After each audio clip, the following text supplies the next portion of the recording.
Hello, I'm Bob DeCosta filling in for Dan Drake, and this is Front Up, and our guest today is Sheila Lucy, the Harbor Master for Nantucket. Sheila, how are you? I'm good. How are you, Bob? I'm great. How's things on the waterfront? Things starting to get busy? Yeah, we're starting to get busy. We got all the buoys are in. We had some big changes up at the head of the harbor. The channel shifted pretty much to the south, so we had to relocate a lot of buoys. And today we're going to go in and put the last one in at Eel Point. The Coast Guard pulled that federal aid right at the beginning of the channel, so we're going to be putting a buoy out there. Yeah, that's for anybody who likes to go through Mattocket to Tuckernut going offshore. The big red buoy at the end of Eel Point's been gone. They took it unbeknownst. Despite Sheila and I arguing to keep it, it's gone. So Sheila's going to put a buoy there. I see what do you think of the jetties? I mean, I think it's a dramatic difference, especially the amount of velocity of current going through there. But hopefully it'll help the harbor some. At least it'll be better for safety purposes. Absolutely, yeah. They did a great job. I think especially down at the end of the east jetty, they built that up. That was just down to the caisson where the jetty light was.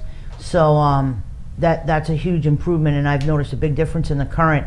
Problem we're having is a lot of people are walking out on them now. Seem to be really too inviting to people to walk out there. It's really not safe. They're super slippery. And if they fall and hurt themselves, it's going to be a problem to go get them. Especially if the current's going out. Absolutely. Yeah, I saw some guys fishing on the West Jetty the other day. They were almost all the way to the end. I was like, whoa, that's a long way to walk. Yeah, we as soon as we get a call, we go and chase them off of there. But it's becoming quite difficult. We do have it signed at the end of it, keep off the rocks.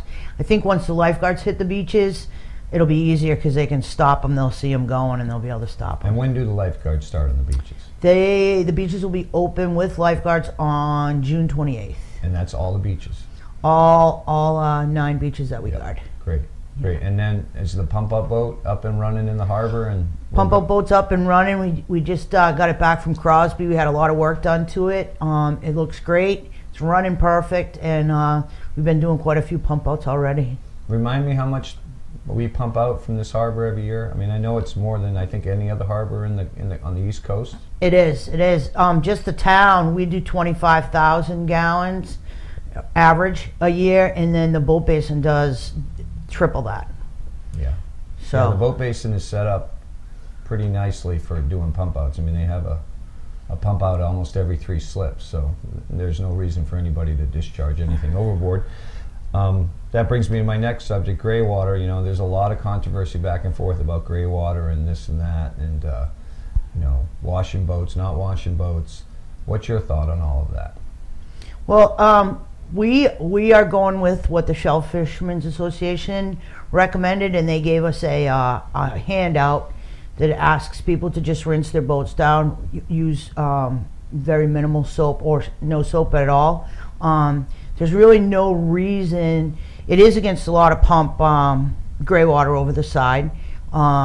There's no reason for anybody to use washing machines on their boats. The boat basin has washing facilities. People can take showers.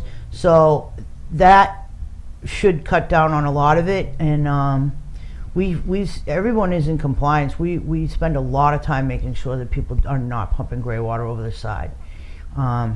And I do think that there's some untruths out there about what's going on. We're very conscientious, as is the boat basin.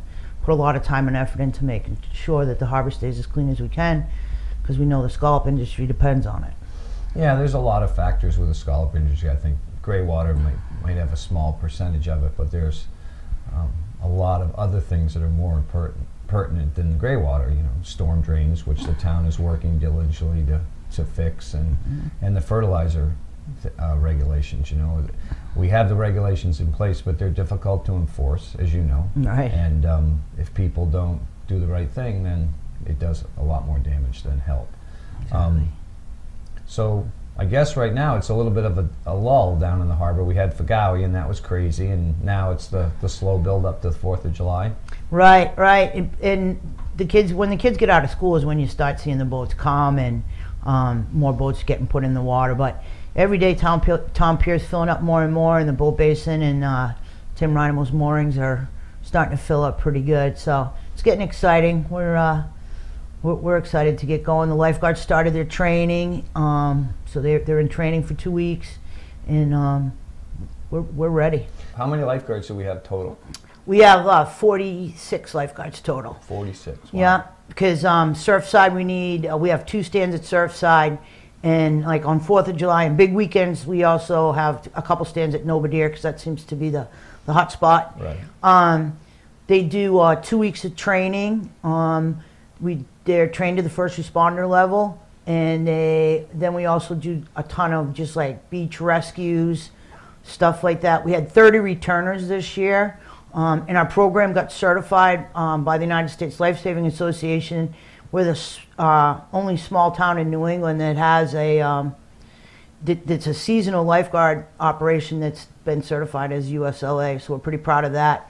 Took a lot of work to get there, and we're doing good things with that. We just continue to try to improve the program, because as you know, the beaches are slammed on the big weekends. Now, are some of our lifeguards local kids? Is it a mixture of summer kids and local kids? It is. It is. We started a junior lifeguard program a few years ago, and it's brought in a ton of local kids. So every year we end up getting graduates of the junior lifeguard program, and then they become full-time lifeguards, which helps with our housing stresses. That's great. Yeah. You know, so I know that's the biggest thing is housing. I mean, it's the same problem for the town that it is for all the businesses. So. Exactly, everywhere you turn. Remind me again which beaches are lifeguarded, because I know like Surfside and Jetties Beach, but what are the other beaches? Children's, Jetties, Dionis, Matticat, Cisco,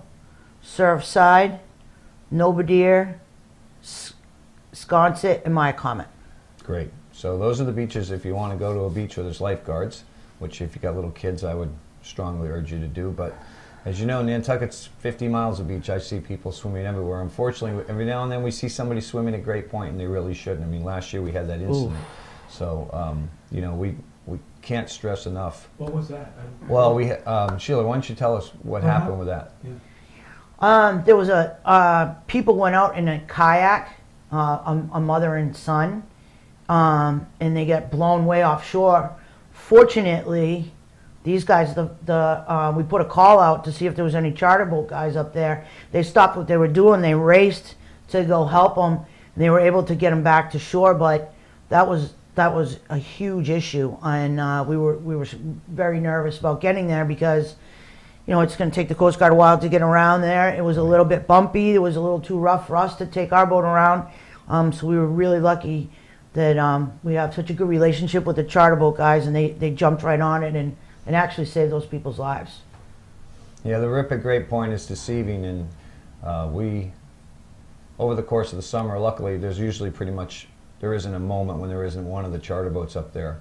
Exactly. And we've pulled numerous people out of the rip up there, and over the years it just happens. They start in the water down tide and don't realize they're getting swept towards the point, and then by the time they realize it's too late. Exactly. Besides, with all the seals up there, I don't think I'd want to go swimming anyway. No thanks. There's seals up there. Right now there's about 250 seals on Great Point, and there's some there that must weigh 600-700 pounds. The big bulls, they're huge. So. Do you want to talk a little bit about those seals? Do you have any issue with that? Well, we just... Why don't you bring it in? Because you're a fisherman. I mean, you can bring it from your perspective. Yeah. So, Sheila, one of the things I noticed this year in particular, even more, is I've been doing a little beach fishing on the South Shore and Surfside and those areas where you have lifeguards, and there seems to be seals pretty much everywhere. Does your lifeguards or your swimmers ever have issues with the seals in the water, or we've been lucky so far? We've been lucky so far, but the problem is when they come up on the beach, everybody wants to go see them. They think they're friendly, and they're absolutely not friendly. They're aggressive, and they always think that they're hurt or sick. They come out of the water. You know, that's what they do. They lay on the beach for a good part of the day. But our hardest part is just keeping people away from them when they are on the beach. Yeah. But yeah, you see their heads pop up everywhere, especially out Sconset too. Yeah. That we have a big problem with them out there. I know there's about 250 of them on the point at Great Point right now. Over the course of the summer, that will thin out just because the water gets so hot. But right now, I've never seen as many this late in May or in June, actually in June, right, as I have in years past. It seems like every year we get more and more of them. Exactly. a lot of new things on the waterfront. A new Coast Guard chief this year, a new launch operator, and I believe we're getting a new EPO, a new environmental officer from the state. Yeah, we just were out with them the other day. We went up with the Coast Guard. The Coast Guard also got a new boat for shallow water, which is going to be a huge help to the island. It's going to make them be able to access a lot more of the island. So we were out doing training with them on that. Took them into Pulpus. We took them up to the head of the harbor. Today we're going to take them over to Madaket, and we're just going to keep making runs with them to get them comfortable in the different areas. The new Master Chief is a great guy. I met the new environmental police officer. He seems like a great guy, and Tim Feeney running the launch is also doing a great job. He's got some good ideas. Well, we really appreciate everything you do on the water, Sheila. You've been a great asset to the town. I mean, for those of you who don't know, Sheila was in the Coast Guard for several years. How many was it total? 24. 24, and she was the chief here, the senior chief here, until she retired, and then she went right into this role with the town. So it's been a great having you on the water. I mean, I love working with you, and I know the rest of the charter boat fleet does as well. Well, thanks so much, Bob. I really enjoy you Sheila. guys too. Thank you for having me. I'll see you on the water. All right, thank you.